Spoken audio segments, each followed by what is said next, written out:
Halo, apa kabar anak Bapak semuanya? Selamat bertemu kembali dengan Bapak pada pagi hari ini atau siang hari ini. Bapak akan menyampaikan bahan ajar khususnya untuk anak Bapak kelas 9, yaitu tentang listrik statis.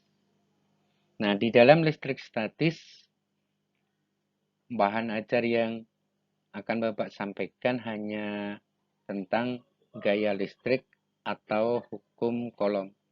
Namun di dalam listrik statis ini banyak sekali submateri yang ingin Bapak sampaikan. Namun pada kesempatan hari ini kita terlebih dahulu membicarakan tentang gaya listrik atau hukum Coulomb. Baik, akan Bapak lanjutkan. Baik, sekarang Bapak lanjutkan dengan muatan listrik statis. Listrik statis atau listrik tak mengalir itu muatan listriknya tergolong ke dalam 3 jenis. Yang pertama adalah proton. Proton merupakan muatan listrik positif dari sebuah atom. Sebuah benda dikatakan bermuatan positif, ya. Bapak ulang, sebuah benda dikatakan bermuatan positif apabila jumlah protonnya lebih banyak dengan jumlah elektronnya. Jadi benda tersebut dikatakan bermuatan positif. Kemudian jenis muatan yang kedua adalah elektron. Elektron itu adalah merupakan muatan listrik negatif dari sebuah atom. Sekarang, sebuah benda dikatakan bermuatan negatif apabila jumlah muatan negatifnya lebih banyak daripada positifnya. Jadi benda tersebut dikatakan bermuatan negatif. Kemudian muatan listrik yang ketiga jenisnya adalah netral atau netron. Sebuah benda dikatakan netral apabila jumlah muatan positif dan negatifnya adalah sama. Jadi kalau benda itu disebut dengan benda bermuatan positif karena muatan listrik positifnya lebih banyak daripada negatifnya. Begitu sebaliknya. Kalau positif jumlah muatan listrik positifnya sama dengan negatif, maka benda tersebut dikatakan netral. Baik, Bapak lanjutkan. Baik, sekarang Bapak lanjutkan tentang konsep dasar daripada listrik statis tadi, bahwa listrik statis itu dapat ditimbulkan oleh dua benda yang memiliki muatan listrik berbeda. Dengan kata lain, pengertian daripada listrik statis itu adalah ketidakseimbangan daripada muatan listrik dalam suatu permukaan benda. Jadi dalam suatu permukaan benda terdapat ketidakseimbangan muatan listrik.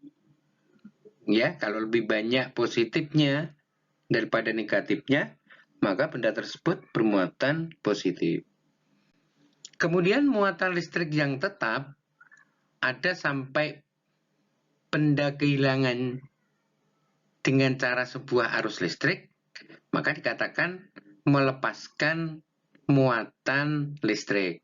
Ya, jadi listrik statis, listrik tidak mengalir adalah sebuah atomik atau benda kecil di mana di dalamnya itu ada 3 muatan listrik yang berbeda.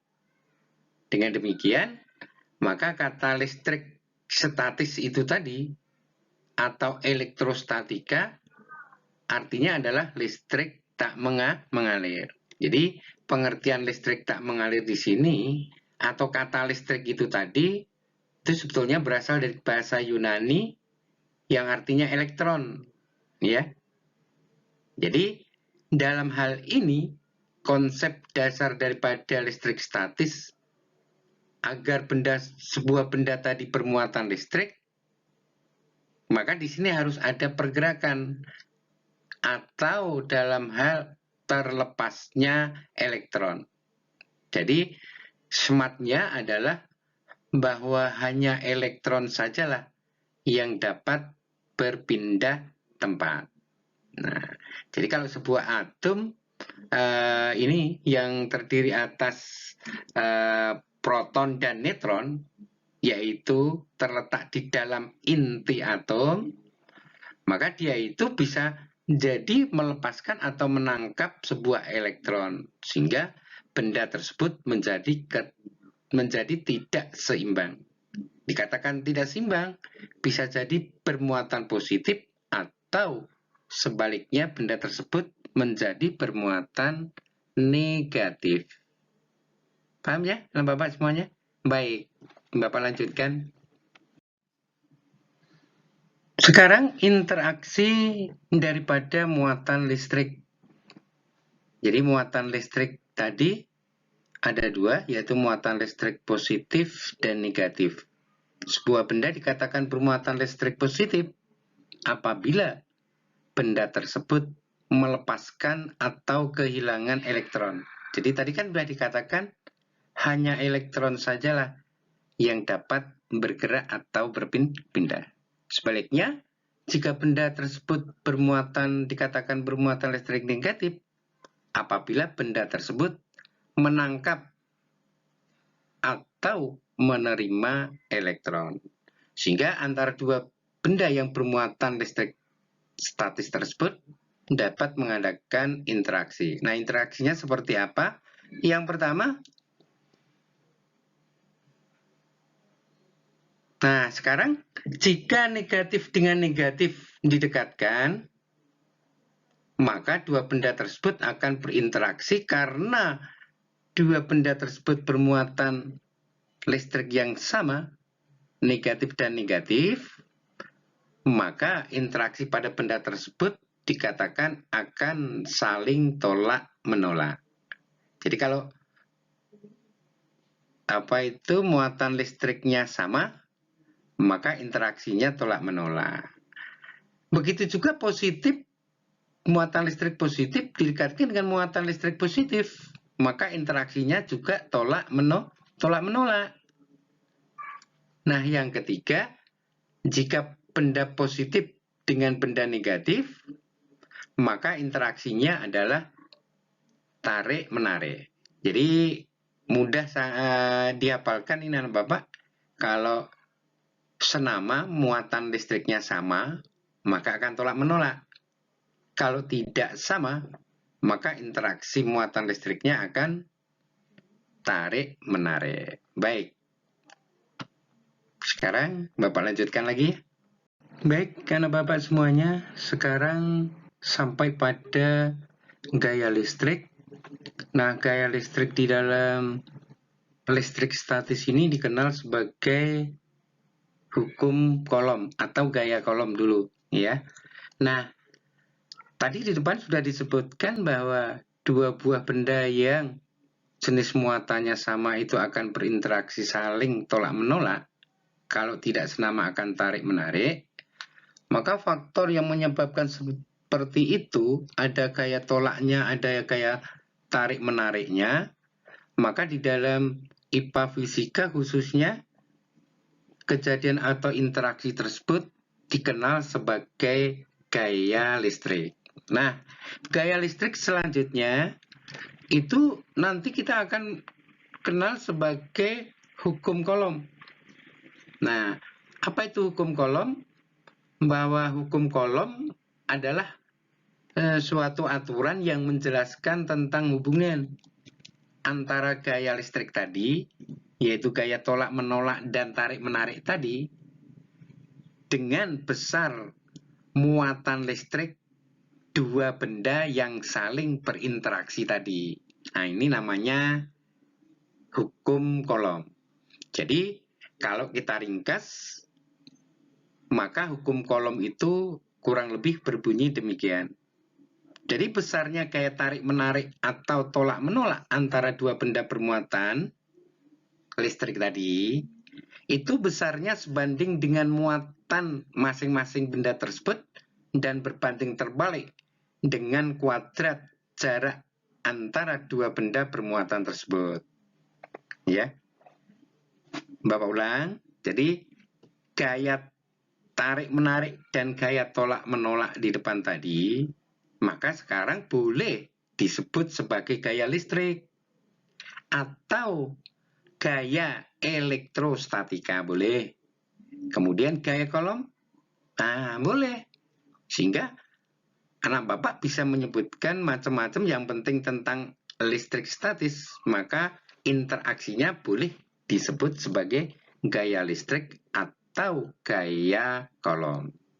Sehingga oleh Charles Coulomb sendiri, pernyataan tadi dikenal sebagai hukum Coulomb dan dirumuskan sebagai FC. C itu Coulomb, gaya Coulomb, F sama dengan K kali dalam kurung Q1 Q2 per R kuadrat. Jadi kalau anak Bapak sulit untuk menghafal rumus ini, memang rumus sebetulnya tak perlu dihafal, tapi ada smart 29-nya. Nah, di sini FC K kali Q1 Q2 per R kuadrat. Nah, ini bisa disingkat K Q loro. Nah, K adalah konstanta gaya kolom, besarnya 9 kali 10 pangkat 9 Newton meter persegi per kolom kuadrat. K ya, Q1, Q2, K loro, R2 pangkat 2. Jadi R2 pangkat. Nah, itu ya. Jadi F sama dengan K kali Q1 Q2 per R dikuadratkan. Nah, ini namanya hukum Coulomb. Baik, anak Bapak, untuk lebih jelasnya tentang materi gaya Coulomb atau hukum Coulomb, maka ikuti ini, nanti akan Bapak sampaikan beberapa contoh tentang hukum Coulomb. Baik, sekarang untuk memahami tentang listrik statis, yaitu gaya Coulomb, maka di bawah ini akan Bapak sampaikan contoh soal daripada hukum Coulomb.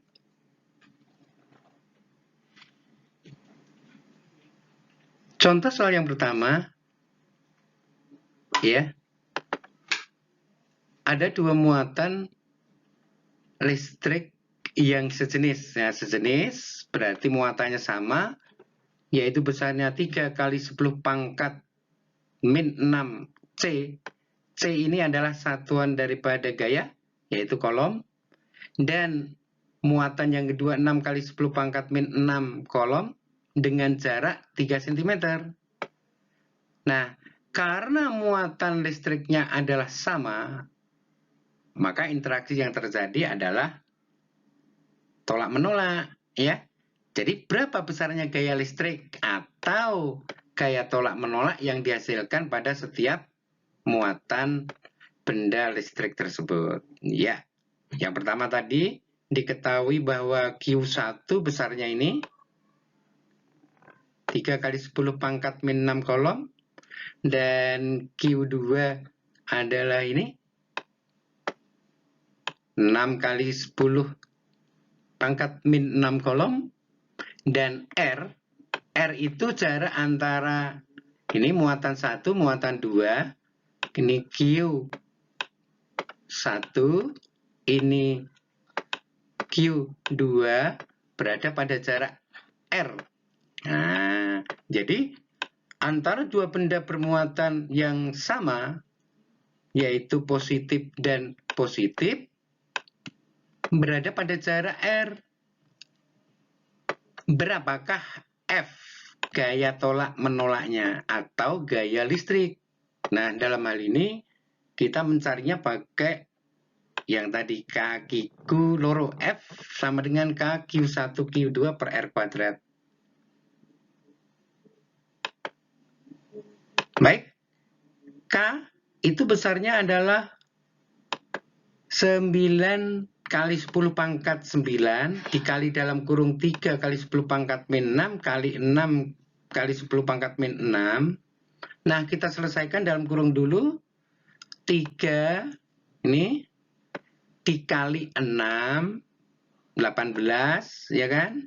Nah, berarti 18 kali 10 pangkat min 6 kali 10 pangkat min 6.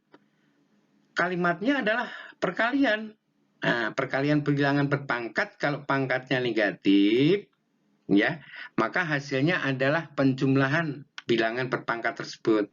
Jadi min 6 tambah min 6, min 12. Jadi 9 kali 10 pangkat 9 kali 18 kali 10 pangkat min 12 dibagi 9 kali 10 pangkat 4. Hasilnya adalah, nah, jadi besarnya gaya tolak menolak adalah 1,8 kali 10 pangkat 2 Newton. Ya, Bapak harap mudah-mudahan dapat dimengerti anak ya. Baik, akan Bapak lanjutkan kembali. Kemudian contoh soal yang kedua, masih di dalam gaya listrik anak Bapak, kolom. Nah, sekarang masih sama itu. Kita masih mencari besarnya gaya, ya. Besarnya gaya listrik. Jadi ada dua buah benda bermuatan yang sama, masing-masing adalah Q1 muatan pertama 5 kali 10 pangkat min 4 kolom, dan Q2-nya adalah 5 kali 10 pangkat min 4 kolom. Nah, dua benda bermuatan listrik ini positif ya. Positif yaitu sejenis sama, itu terpisah sejauh 5 cm. Maka besarnya gaya tarik menarik atau tolak menolak. Nah, tolak menolak. Kenapa? Ya, karena dua benda bermuatan listrik tersebut adalah sama, yaitu positif. Nah, ini positif, ini juga positif. Ya, terpisah sejauh R 5 cm, 5 kali 10 pangkat min 2 meter. Caranya sama juga seperti di depan tadi. F sama dengan K 9 kali 10 pangkat 9 kali dalam kurung 5 kali 10 pangkat min 4 kali 5 kali 10 pangkat min 4. Berarti 5 kali 5, 25. Dikali 10 pangkat min 4 kali 10 pangkat 4. 10 pangkat min 8 dibagi dengan 25 kali 10 pangkat min 4 dikali 9 kali 10 pangkat 9. Jadi besarnya gaya tolak menolak dua benda bermuatan listrik tersebut adalah 9 kali 10 pangkat 5 Newton. Ya, barangkali seperti ini anak Bapak. Harapan Bapak, kalian tentunya masih harus banyak berlatih, karena baru pertama kali ini di kelas 9 belajar tentang listrik dan mengenal daripada lambang sebuah besaran di dalam listrik maupun satuan-satuannya. Bapak harapkan kalian belajar yang rajin. Kita akan bertemu kembali pada pertemuan berikut. Nanti akan Bapak ulas kembali agar lebih jelas. Maka minggu depan akan Bapak sampaikan tentang jelajah konsep daripada listrik statis. Terima kasih. Sampai jumpa.